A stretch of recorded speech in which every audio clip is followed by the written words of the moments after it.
Welcome students, welcome to the class. So we had already done our exercise number B and C, in which we have studied about what is fraction, types of fraction like proper, improper, mixed. So moving further, now today we are going to discuss about equivalent fractions. So what is equivalent fractions? Here you can see I have made 4 circles, and in this I have divided into half, that is half portion is shaded and half portion is unshaded.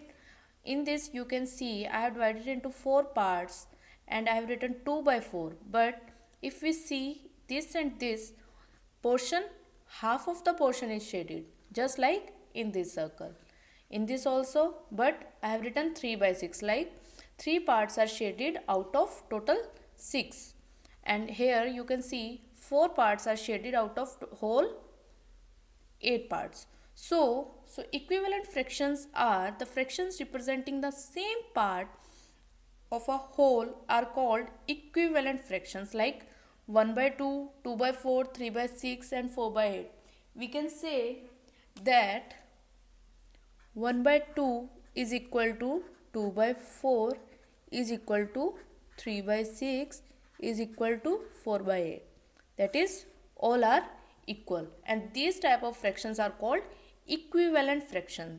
So according to your book, how we are going to find the equivalent fraction?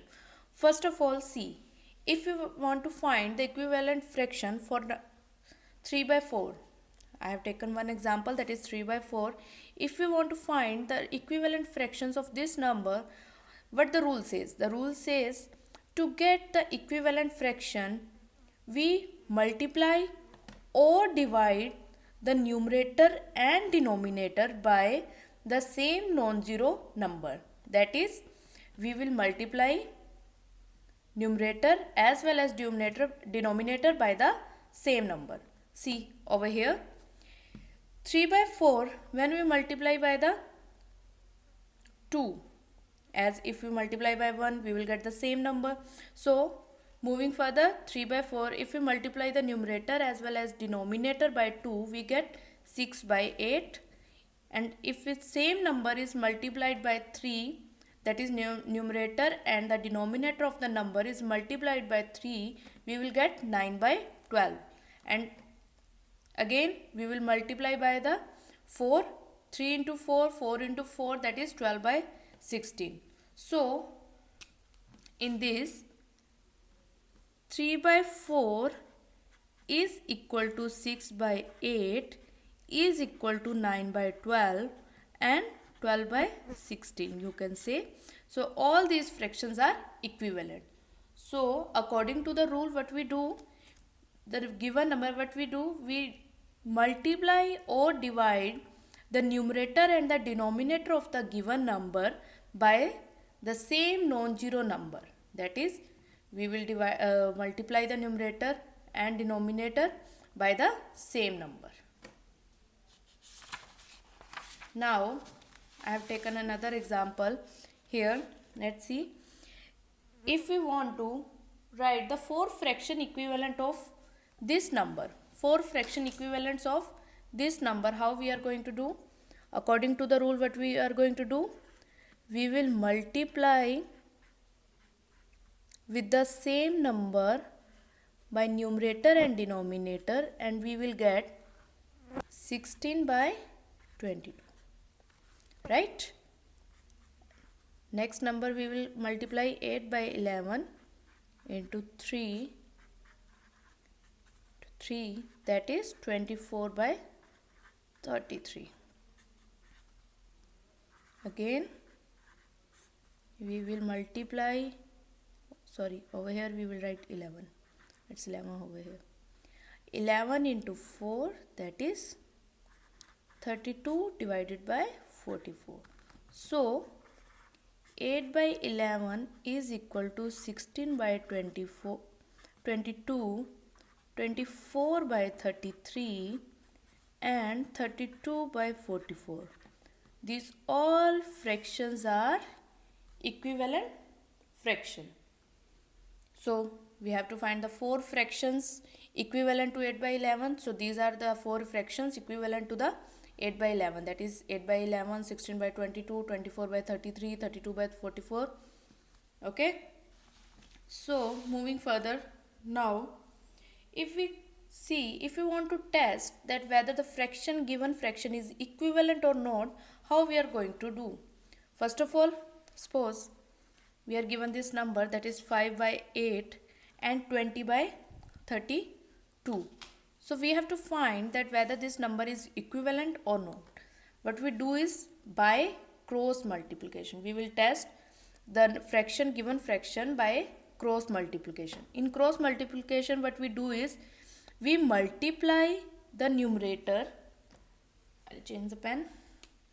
We will multiply the numerator with the denominator of the other number and denominator of first number with the numerator of the second number.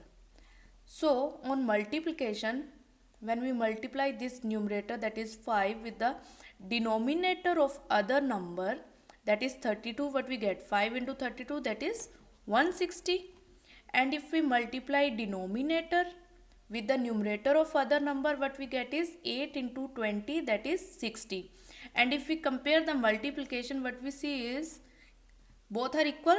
So that means this fraction, these numbers are equivalent fractions. So we will check, we will do one another sum here. So we are given two fractions, that is 7 by 12 and 36 by 60, and we have to check whether these fractions are equivalent or not. So first of all, method says by cross multiplication,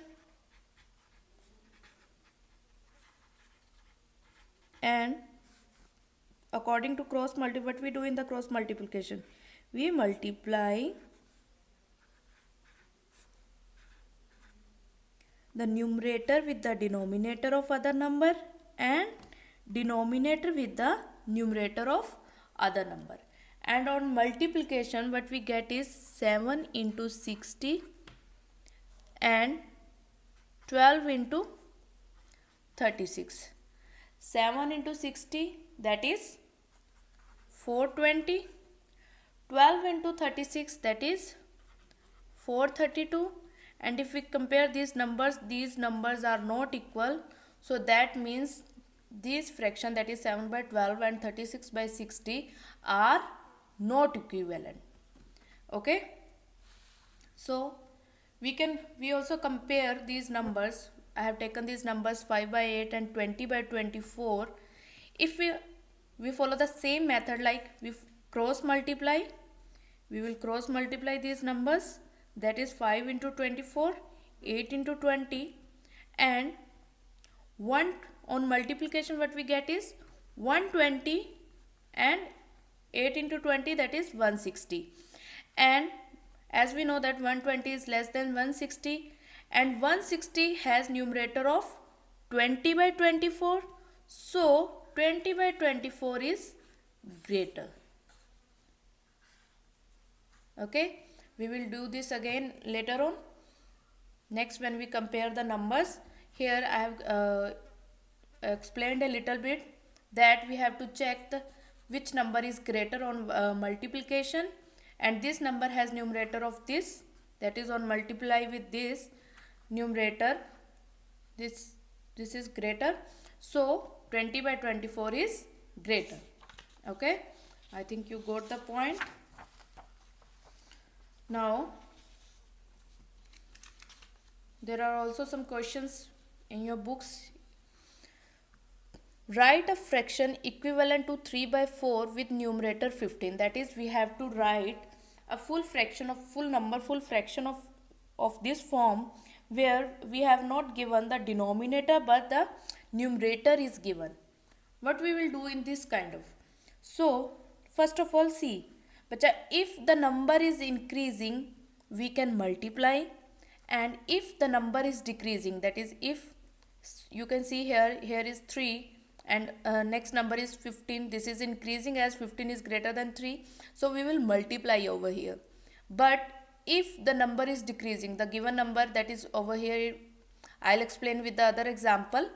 We will do the division when the number is decreasing, and it will be cleared with the next example. So we are given numerator 15, that we also know that 15 is 3 into 5. So we multiply the denominator by the same number as we do it earlier, like to find the equivalent fraction. So we will multiply with the same number, that is, if this number is multiplied by 5, we will get the numerator 5, and for finding the denominator we have to multiply with the 5, as we are doing it earlier for finding the equivalent fraction. So 3 multiplied by 5 is 15, and if we multiply 4 by 5, we will get 20. So our missing number, that is denominator, is 20. Okay. So our denominator is 20. Now see next. Write a fraction equivalent to 20 by 36 with denominator 9. So see here bache, the given fraction is 20 by 36, and we have to, whatever we have to find, the denominator is smaller number than the given fraction. So what we will do, we will divide. In the last example we had multiplied, but in this example what we do is division, as number is decreasing. So we know that if we divide 36 by 4, clearly we know that if we divide 36 by 4, we will get the denominator 9. So what we will do, we will also divide the numerator by 4. That is, if we will divide the 20 by 4, as 36 divided by 4 will be 9. So if we divide 20 divided by 4, we will get 5. So our fraction will be 5 by 9. Okay, I think this is clear to you. Moving further. So our next topic is reducing a fraction to its simplest form. That is, what we have to do is we have to do the simplest form. First of all, I think you have done the HCF method, that is 5 factors and prime factors, and there is also another method, that is by division method. We will do it later on. So here you can do by the factor method. First of all, I think you are very much clear with you can do by the factors and prime factorization. So here, if we want to reduce this fraction to its simplest form, what we will do, we will find the factors, and then we will find the HCF, and then we will reduce. See, first of all, factors of 7 are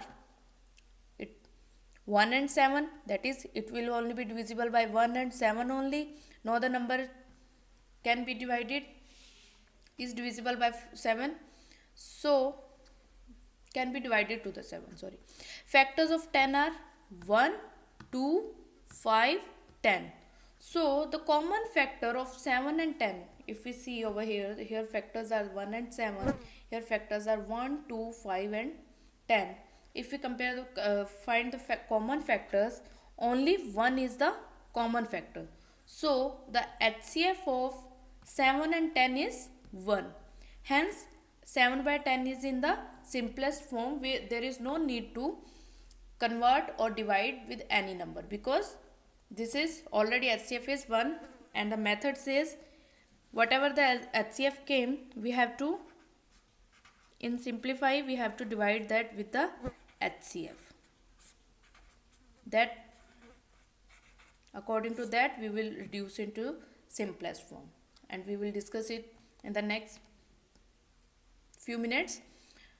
So from here we can also check whether the number is in its simplest form or not. That is, if the HCF of the number came to be 1, so it means that the number is already in its simplest form.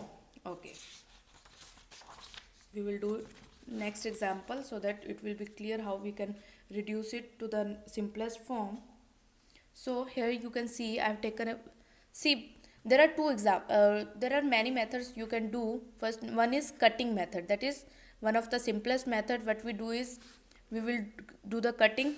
Here I have taken the number 8 and 20, as 8 is also divisible by 2, 20 is also in the table of 2, so we will cut, that is divided by 2, that is 4, it will be 10, again it is divided, it will be 2, it will be 5, so we will get 2 by 5. But if it seems to be difficult to you, you can also use the HCF method. That is, what we will do, we will find the factors of 8, and factors of 8 are 1, 2, 4, 8, and then we will find the factors of 20, that is 1, 2, 4, 5, 10, 20. I think you all have studied about the factors, so there is no need to explain how you can find the factors. So from here what we see, that highest common factor, common are 1 and 2 also, but the highest common factor is only 4.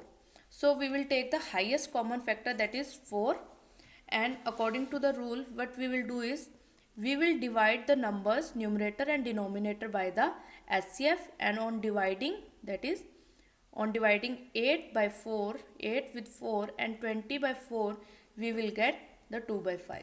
Same number, just like we did the by cutting method. Okay, so you can do by HCF method as well as by cutting method, whatever you want to, whatever seems to be easy to you.